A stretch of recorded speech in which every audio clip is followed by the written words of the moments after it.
Alhamdulillah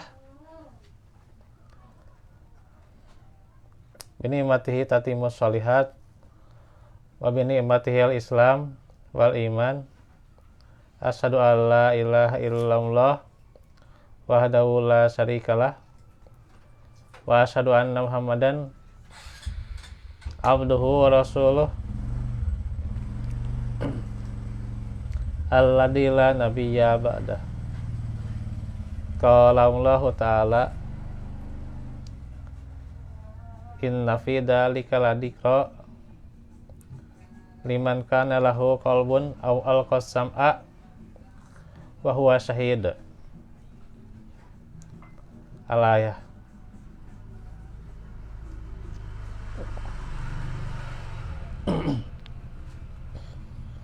Alhamdulillah,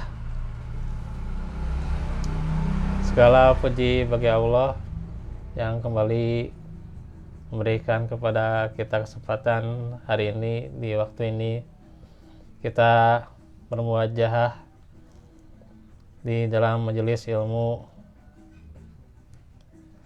yang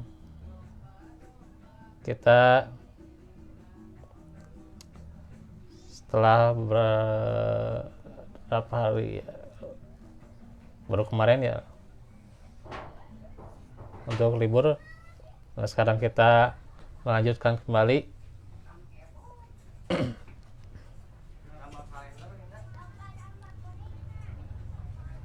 pada hari ini di dalam pelajaran tafsir, masih mengenai fadilah tadabbur Al-Quran.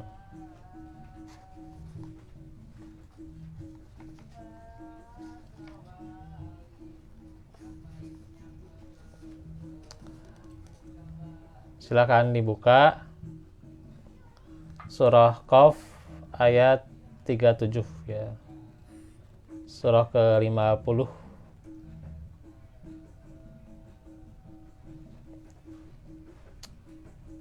Ayat 37.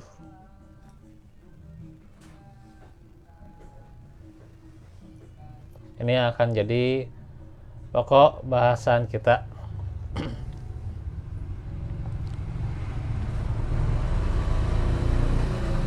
Yang bagaimana mendapat hidayah dari Al-Quran, tentu hasilnya adalah bagaimana kita mengambil manfaat dari Al-Quran itu.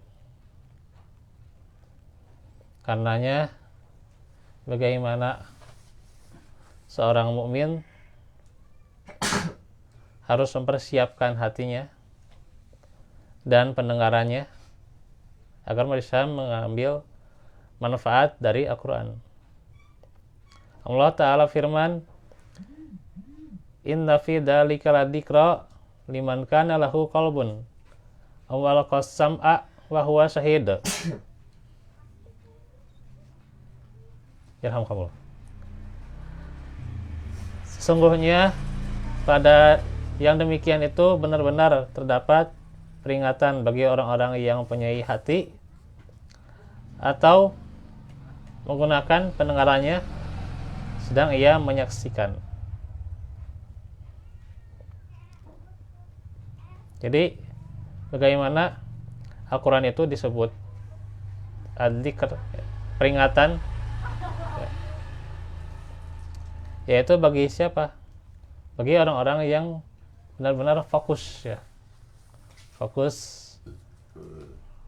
orang-orang yang benar-benar mendalami Al-Quran itu ya, tidak hanya sekedar bacaan atau hafalan.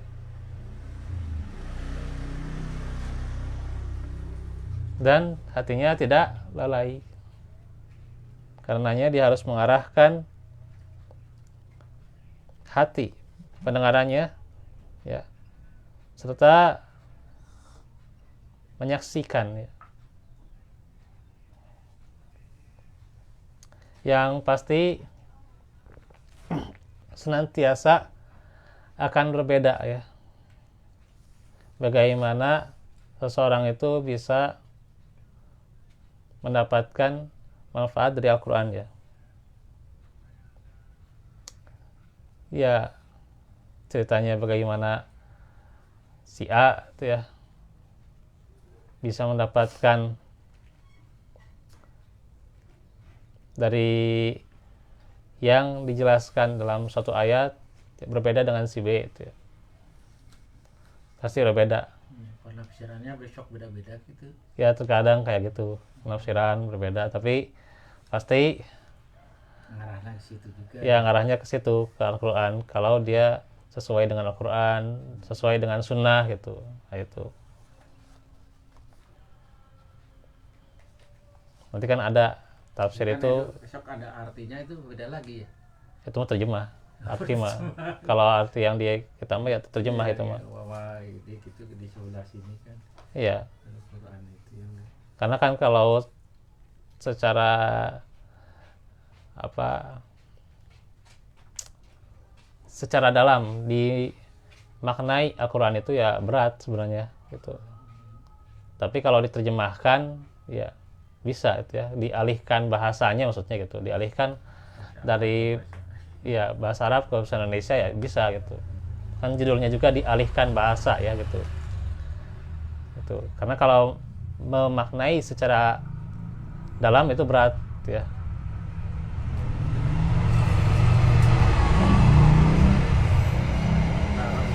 ada yang ngandidi ya baca Al-Quran ya.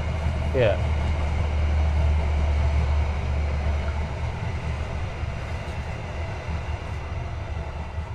Karena itu sifat Al-Quran ya. Makanya di surah Qaf itu kalau kita pelajari nanti ada beberapa yang menjelaskan bahwa ayat itu wal Qur'anil Majid ya gitu. Quran itu kan mulia ya.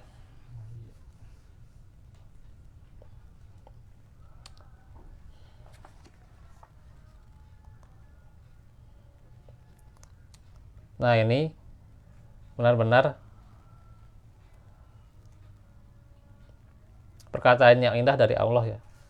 Karena diawali pembahasan surah Qaf itu ya, nanti kalau kita kaji lebih dalam itu bisa ya.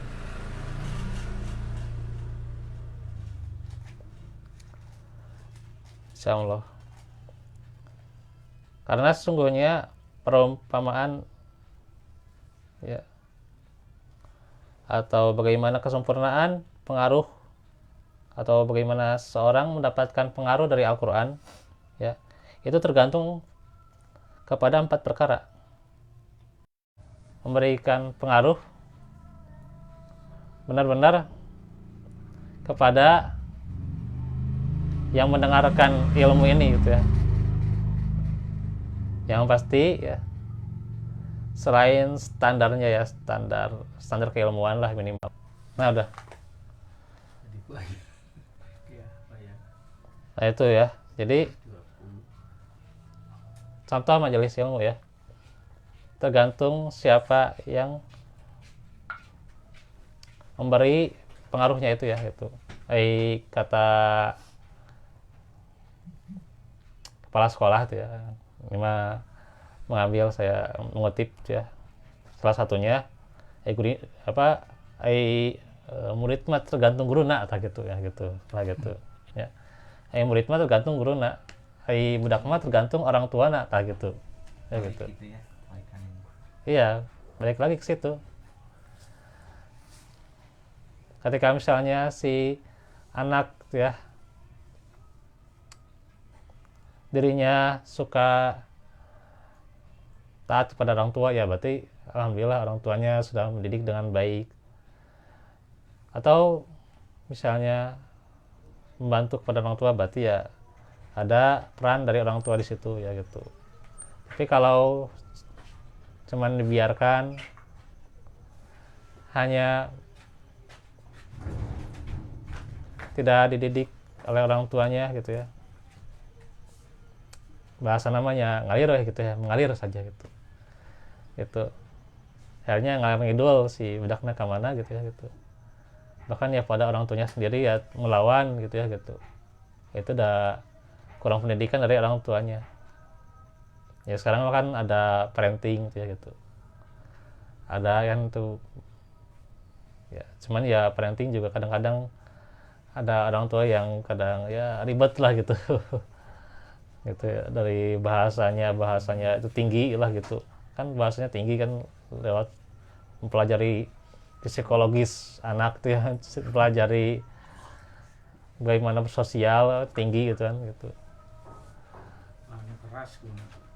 Ya sebenarnya mah di Al-Quran sudah ada lah gitu. Iya. Kalau parenting Al-Quran mah simple sebenarnya kan, gimana contoh Lukman, Lukman bagaimana Ya. memberitahu pada anaknya kan bahaya kesyirikan. Ya, aduh saya tahu Lukman waktu dimasukkan Iya. Al-Quran ya.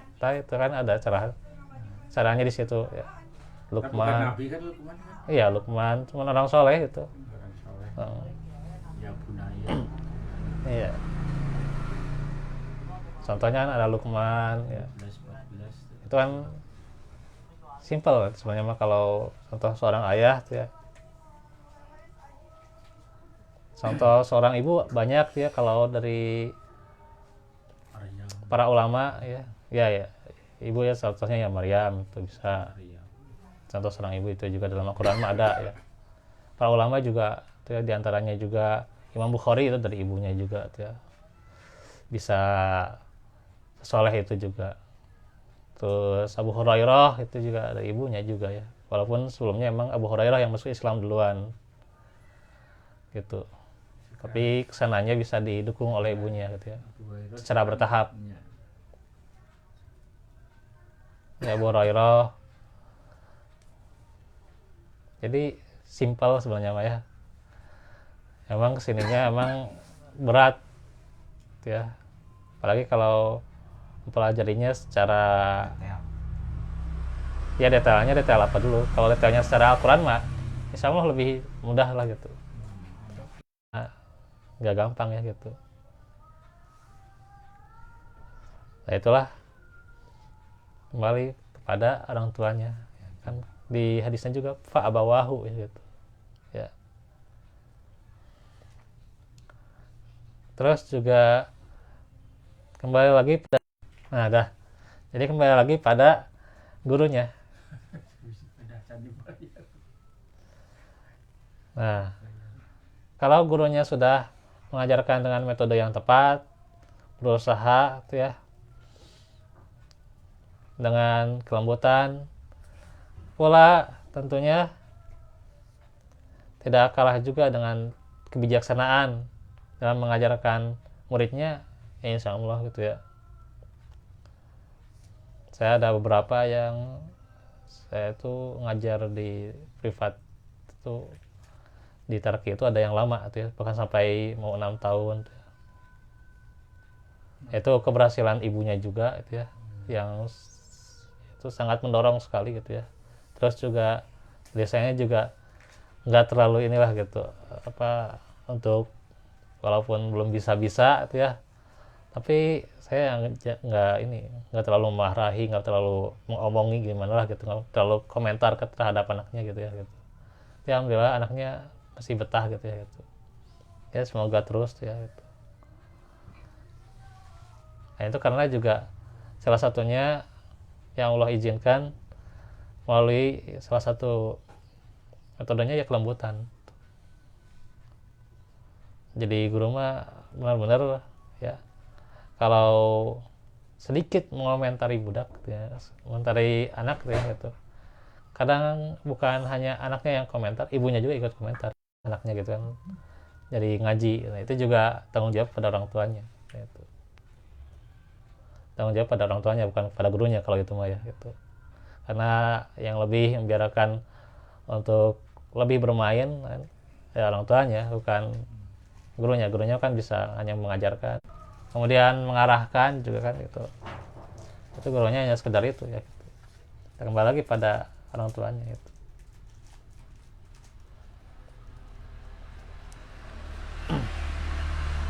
Jadi kumaha guruna gitu bisa, tapi kalau yang lebih berpengaruh lagi kembali pada orang tua itu.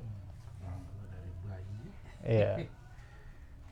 dari kandungan malah orang tuanya dididik dari kandungan, diusap-usap gitu ya di perut ibunya itu kan, di perut ibunya kan diusap ya. Itu bagian perutnya tuh, sampai ya diajarkan walaupun ya cuman berbicara sedikit-sedikit ya gitu, itu juga bakal pengaruh pada nanti gitu ya, kondisi anak itu ya, apalagi ketika besarnya.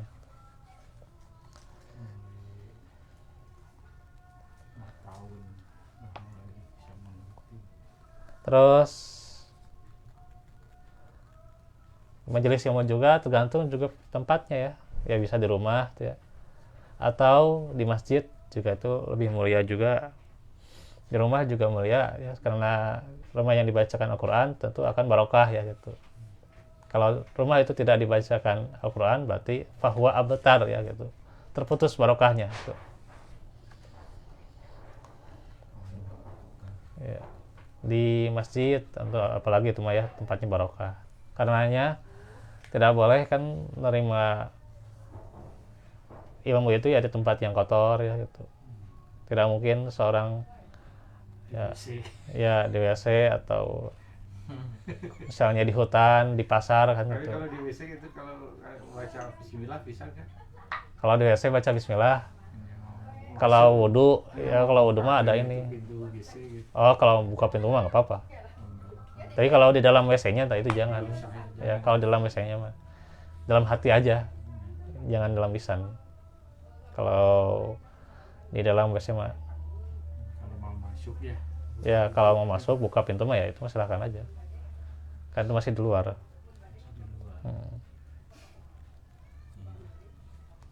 Ada doa khususnya juga kan ke WC juga. Atau di hutan, di pasar kan nggak mungkin juga orang menerima ilmu juga ya. Merewek bedak. Iya. Pahili kadang di pasar kan gitu. Nah, Iya. pasar kalau yang lihat kena batin ya setan unggul bener gitu. Apa? Bisa setan kalau pada nipu. Ya kan ada lobak bohong gitu. Iya. Karena seburuk-buruk tempat teh kata Nabi kan itu di pasar ya gitu. Seburuk-buruk tempat ya gitu. Aduh, pasar lagi Yang paling mulia tempat itu kan di masjid. di masjid ya. Iya. Sebut rumah Allah ya. Iya. Kalaupun di rumah juga itu ada keberkahan tuh ya. Kayak gini gitu ya. Iya.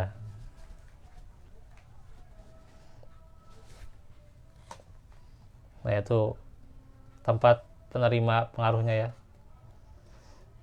Atau juga syarat menerima pengaruh ya gitu. Harus benar-benar hati itu fokus ya, syaratnya itu ya. Untuk menerima ilmu itu kita harus fokus ya gitu. Jangan cuma sileng gitu ya gitu. Mana gitu ya gitu. Sebagian tuh ya, tapi nggak seluruhnya ya. Sebagian mah bahkan kalau sudah di majelis ilmu atau di pengajian atau bahkan di tempat tertentu mah HP itu Tunda dulu ya. ditunda dulu, di save dulu gitu ya. Jadi jangan sampai Ada ini yang pakai ngerekam ada kan? ya, kalau ngerekam mah nggak masalah, dan itu cuma ngerekam. Ada diulang lagi ya. Ini mah kan mendengarkan ilmu beri ya beri macam ya Facebook gitu, macam WA gitu kan. Nah, ini kan enggak ini Santam gitu ya. ya baca IG gitu ya. Jadi kurang fokus lah gitu. Walaupun dia misalnya punya daya tangkap yang bagus ya, walaupun dia punya daya tangkap yang bagus, punya hafalan yang bagus, tapi ya beradabnya jangan sampai dia sambil pakai HP gitu. Makanya ya bukan sebuah hal yang terlalu melarang sih saya juga sih. Ya kalaupun misalnya pakai HP ya untuk hal yang diperlukan ya, hal yang dibutuhkan silakan saja ya. Termasuk dalam majelis ilmu, kalau dibutuhkan silakan saja. Tapi kalau nggak butuh mah ya nggak butuh-butuh ting mah. Apalagi ya kita ketika mendengarkan majelis ilmu ya ada baiknya di save dulu ya. Apalagi kalau bagusnya ketika itu dicatat. Kalau enggak ya si HP-nya digunakan untuk mencatat ilmu ya, misalnya Rangkum gitu ya. dirangkum di HP lah gitu. Bisa.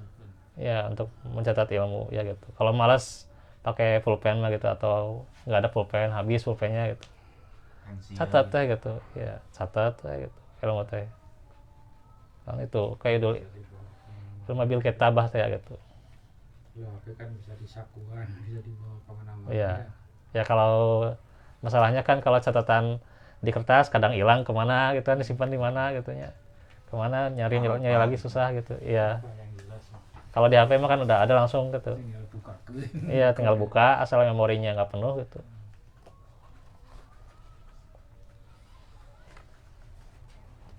Nah itu. Makanya ya HP itu kan bisa jadi pisau bermata dua gitu. Bisa jadi malaikat, bisa jadi bermanfaat juga ya. Jadi pakai berjihad kayak gini mah insya Allah gitu, bermanfaat pisan gitu ya. Besarnya. Iya. Kalau pakai baju Iya, kalau pakai menurut ya sekarang kan video porno atau apalah gitu. Eta di Jakarta ditewak ya. Iya. Oh, iya. Di Purno apa ya? Hmm. Berita ya. Iya. Yang itu yang menggugurkan anak apa namanya? Oh, asusila. Iya. Menggugurkan anak yang dipencet gitu. Apa namanya? aborsi. Oh. Aborsi.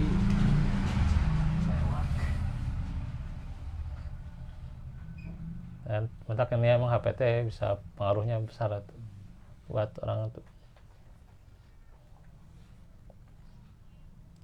Pada ngaji juga kadang nggak fokus ya kalau ini. Bukan kalau hanya mendengarkan esok lupa. Iya, kalau cuma mendengarkan malah ini otak itu menurut saya mah ini daya tangkapnya beda-beda. Apalagi kalau sudah tua.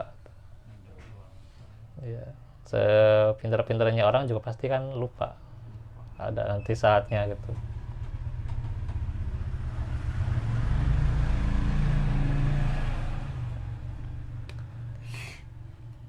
Jadi syaratnya dan tidak ada penghalang ya, tidak ada iri hati, dengki ya gitu. Ya, tidak ada hasud lah gitu. Itu supaya kita bisa menerima ilmu itu. Misalnya dia sedang mengaji tapi masih goreng sangka ke guru misalnya. Nah, itu gimana bisa dapat ilmu ya gitu. Karena dia masih buruk sangka pada gurunya gitu. Ya. Nah, itu. Nah, begitu juga di dalam ayat yang tadi surah Qaf ayat 37 itu menjelaskan semua lafaz yang ringkas, jelas dan menunjukkan kepada makna yang diinginkan. Nah, tergantung dari 4 yang tadi itu juga bisa ya.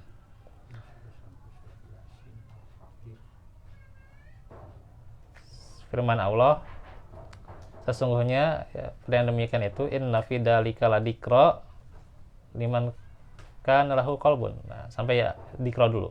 Ladikra maksudnya ini adalah merupakan suatu isyarat apa yang telah diceritakan di dalam surah Qaf. Itu apa yang diceritakan dalam surah Qaf? Banyak ya, banyak hal.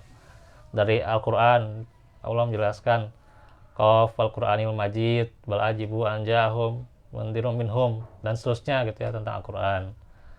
Nah, itu. Kemudian bagaimana wanzalna minas sama'i ma'an mubarakan fambatna bihi jannati wa habbal hasid dan seterusnya gitu kan. Terus tentang penciptaan langit dan bumi kan itu di surah Qaf juga dijelaskan juga tentang penciptaan kita ya. Walaqad khalaqnal insana wa na'lamu ma tuwaswisu bihi nafsu gitu ya. Iya. Nah, itu surah Qaf. Terus juga menjelaskan bahwa kita itu ada malaikat ya yang senantiasa ya raqibun atid ya gitu ya. Senantiasa hadir ya. Senantiasa hadir mengawasi perbuatan kita, lisan kita tuh ya. Ditulis ya. Iya, ditulis, mencatat. Aktif atau siapa aja yang nulis? Ya itu. Illa ladaihi raqibun atid itu. Nah, itu. Yang nulis yang jelek, yang bagus rituan ya. Raqibun atid itu yang itu ayatnya. sebutannya itu ya. Hari Jumat penjaga surga ya. Iya. Terus tentang sakaratul maut disebutkan juga dalam surah Qaf ya. Wajaat sakaratul maut bil haq dan seterusnya ya. Ya, sakaratul maut tentang ada juga sebagian yang menjelaskan yang dari tafsirnya itu saya baca nikmat kubur dan siksa kubur juga gitu. Ada itu juga. Ya, di surah Qaf juga dijelaskan ya. Itu kan ngomongkan batu dari karunya di asupan itu. Hmm. Orai. Nah, itu di surah Qaf gitu ya. Kita kan ngomongkan batu. Ada keram kaki. Nah, itu Ibah. selain sakaratul maut, kemudian di alam barzakh ya, di surah Qaf juga Komplit berarti ya. ya komplit wajah sakaratul. Nah, nanti ditutup tuh ya di ayat 37 kan itu ada 45 ayat ya, 45 ayat. Nah, itu di 37-nya nanti setelah Allah menjelaskan yang demikian, nah ayat 37 gitu. Nah, itu ya. Ini sebenarnya ayat-ayatnya pendek tuh. Surah Qaf itu pendek gitu. Sekiyo palingnya. Iya. Dan saya juga kalau menghafal surah kayak gitu mah ya nggak butuh lama ya. Nggak butuh waktu lama gitu. Ya kalau kita lebih tulaten, lebih ini ya, lebih sabar gitu ya, insya Allah udah kitanya bisa menyempatkan diri itu mudah itu. Surah Qaf itu ya pendek-pendek soalnya itu ya. Ya cuman ngabisin kalau di dalam Quran itu ya dua halaman lebih lah gitu, 2 halaman lebih ya, 2 halaman setengah lah. Selembar kurang 2 lembar kurang berarti 2 lembar kurang kan 2 halaman setengah tuh.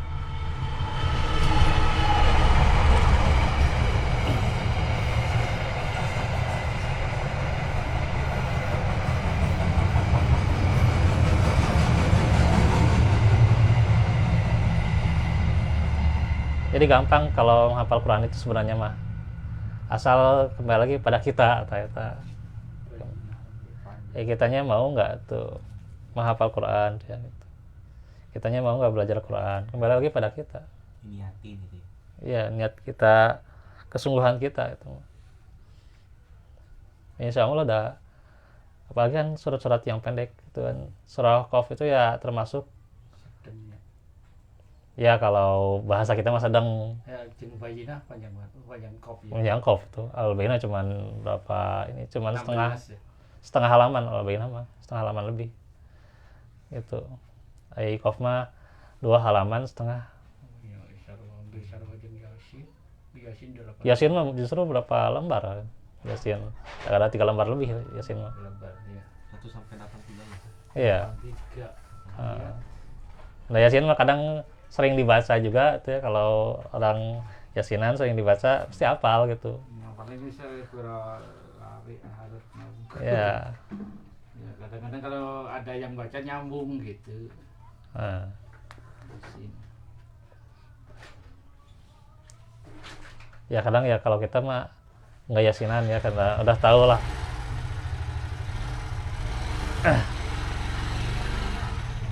Udah tahu dalilnya lemah gitu ya gitu. Udah tahu lemah dalilnya doif ya, ya kita surah Al-Kahfi atau As-Sajdah gitu ya. Ya. Al-Kahfi 110 tuh ya, kalau salah. Itu bisa makan 5 lembar.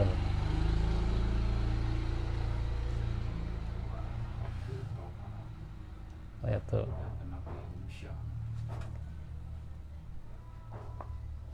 Ya kalau sering dibaca aja.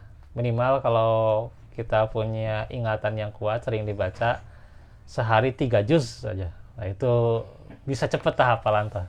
Bisa cepat hafalan lah. Kalau punya ingatan yang lebih kuat. Kalau dirutinkan lumayan. Iya.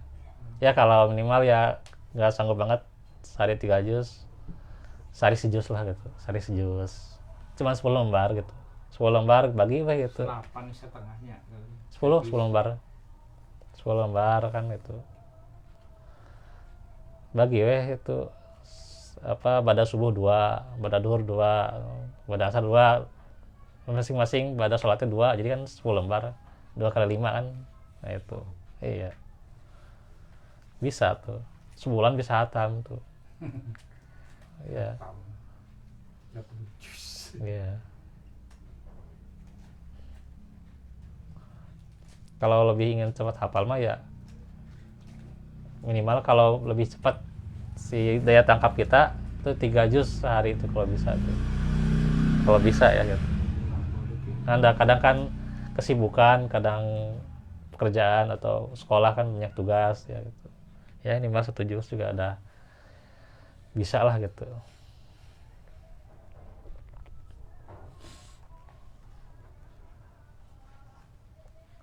Karena ada orang itu ya kayak Imam Bukhari aja gitu ya. Beliau itu kalau mendengarkan langsung hafal gitu, mendengarkan langsung sekali langsung hafal gitu.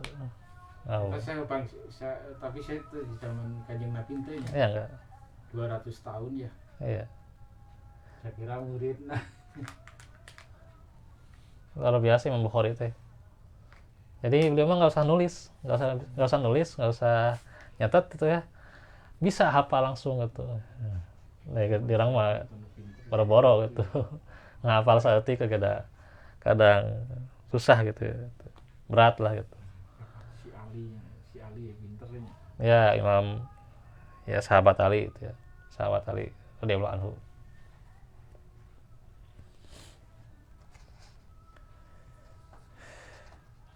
Nah itu diantaranya adalah bagaimana kita menangkap Al-Quran itu ya, isinya itu, karena emang yang menyampaikan itu adalah Allah. Allah yang maha mulia, Allah yang paling mengetahui isi hati kita, Allah yang paling tahu tentang kita gitu. Orang lain belum tentu tahu itu tentang kita, nah, Allah yang paling tahu ya. Isi hatinya. Ya, maka dekat dengan Al-Quran kan gitu. Kalau kita mencari dokter yang paling hebat itu adalah dokter Al-Quran. Karena itu Al-Quran itu kitab yang sempurna. Iya. Nah itu.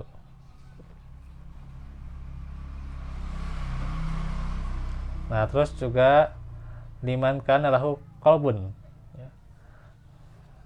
Orang-orang yang punya hati, yang menggunakan hatinya ya, yaitu menjelaskan tempat yang menerima pengaruh itu, yaitu gantung hatinya, yaitu hatinya yang hidup ya, hidup dalam menerima ayat-ayat Allah ya, senantiasa berpikir tentang Allah ya. Jadi senantiasa hidup hatinya. Kalau hatinya hidup, senantiasa bertafakur, bertadabbur, nah itu dia akan mudah ya gitu. Karena ya hati itu ya kadang yang bolak-balik ya gitu. Kan bahasa Arabnya juga kolbun itu bolak-balik ya gitu. Nggak konsisten orang tuh, nggak konsisten. Gitu. Emang gitulah hati lah gitu. Berat lah hati mah. Yang paling berat itu ya kata salah satu ulama itu ya adalah balik-balikan niat, itu yang paling berat tuh. Dan niat itu tempatnya di mana? Di hati itu berat memang. Iya. Kadang hati yang bisa ya,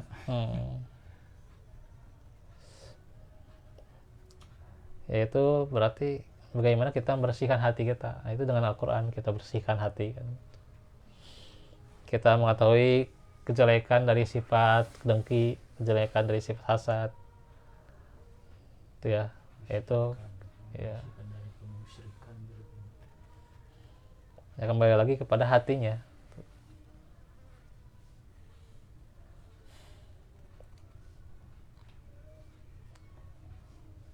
Karena hati itu merupakan jendelanya ya.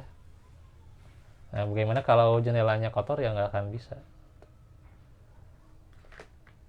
Maka bagaimana hati itu hidup ya. Adapun firman Allah, sam'a maksudnya memusatkan pendengarannya untuk memperhatikan apa yang disampaikan kepadanya. Dan ini adalah syarat menerima pengaruh. Berarti kita harus fokus, ya. Pusatkan pendengaran kita ya gitu. Tong yang mengenaikan kajian, mengenaikan lagu kan nyambung kayak gitu ya.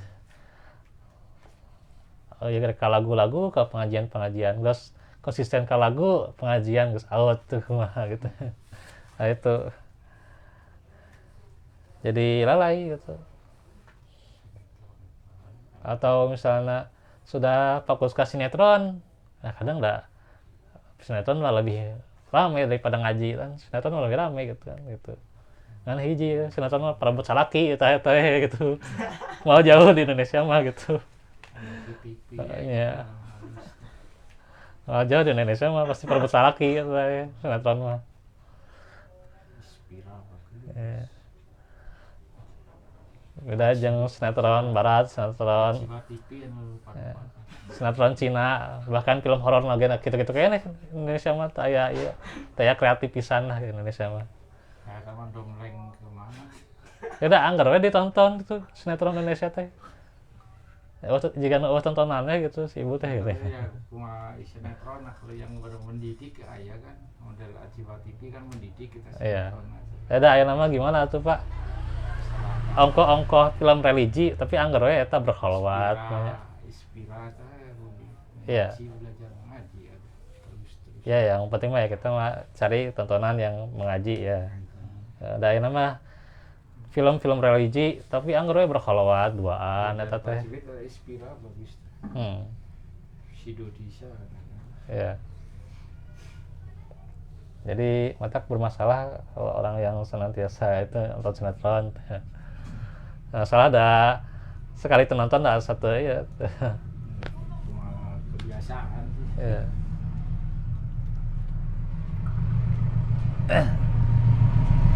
Kalau pengajian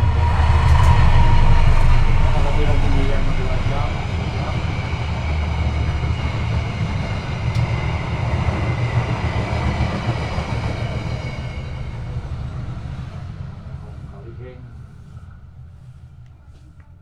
Makanya kalau udah orang sekali ke sinetron, ke lagu, ketagihan we geus we itu mah.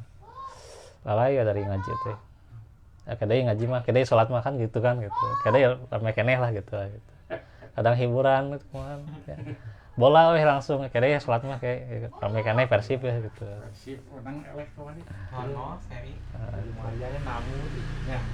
Bali United. Orang Bandungnya resepnya ya Persib. Lalu sajana kurang resep.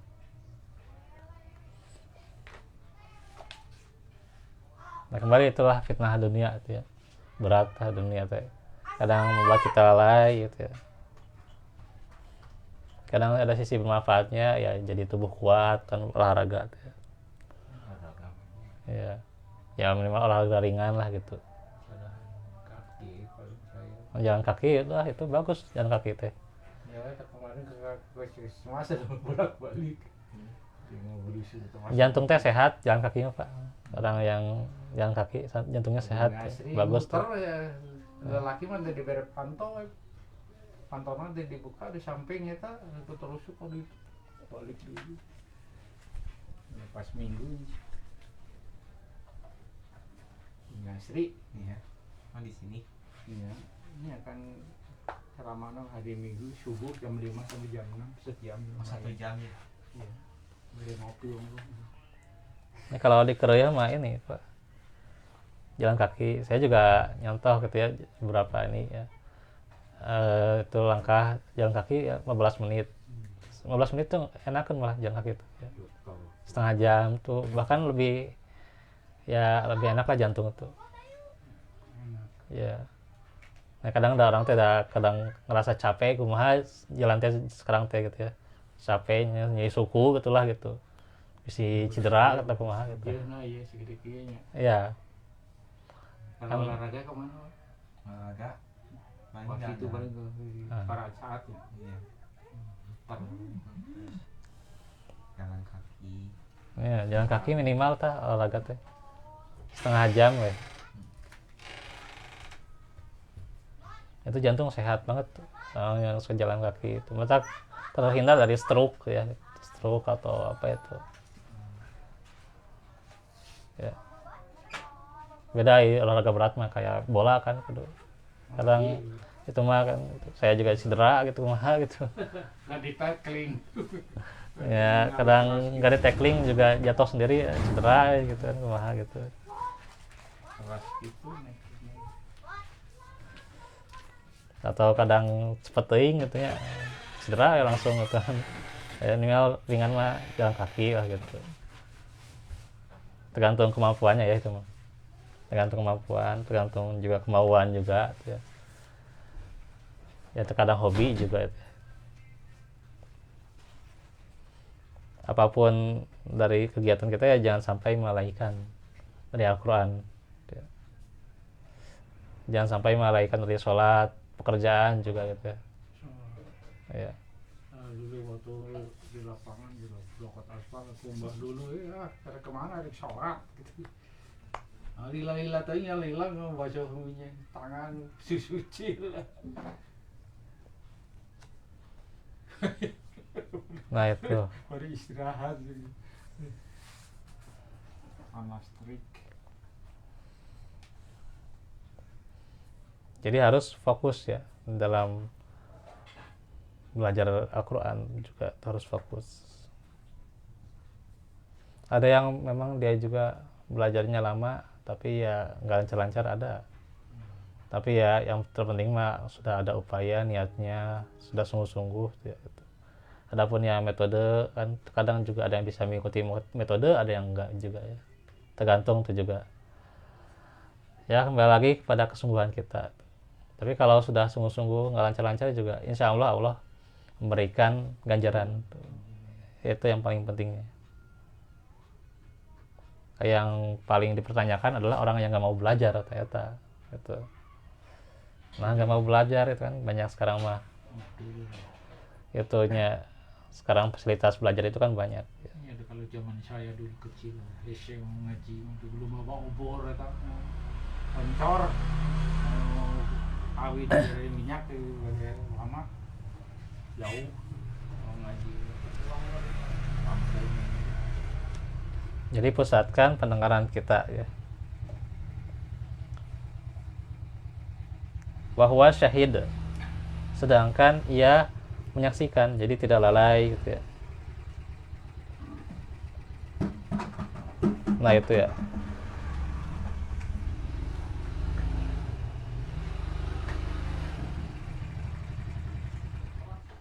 Kata Ibnu Qutaibah, perhatikanlah kitab Allah, sedangkan engkau menyaksikan dengan hati dan pemahaman. Tidak lalai, tidak lupa. Ini merupakan isyarat kepada penghalang yang dapat menghalangi pengaruh ya, yaitu lalainya hati dari memahami apa yang disampaikan dan tidak melihat serta tidak memperhatikan. Jadi harus perhatikan, kita fokus benar-benar gitu ya. Kalau seseorang mengaji itu ya, benar-benar fokus ya. Pusatkan benar-benar ya. Nah dengan demikian apabila keempat itu ya, yaitu pemberi pengaruhnya Al-Quran, tempat menerimanya yaitu hati, syaratnya yaitu perhatian kita ya, dan tidak adanya penghalang yaitu tidak adanya kelalaian dari makna pembicaraan ya, maka dapat kita mengambil manfaat dari Al-Quran itu. Nah itu bagaimana kita menggapai hidayah dengan Al-Quran. Insya Allah nanti kita lanjutkan lagi di kesempatan berikutnya. Insya Allah besok pada sholat asar ya. Iya.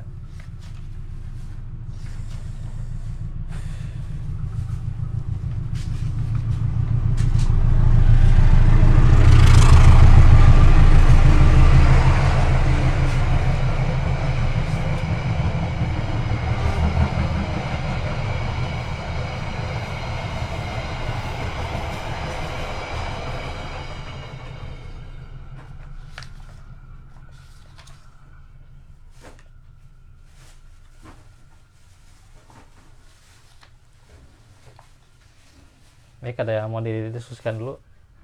Santai dulu. Kalau belum, besok Partai agama pan paling. ditutup dulu aja dengan doa ya. Waalaikumsalam warahmatullahi wabarakatuh. Aku lakum hada wa astagfirullah li wa lakum.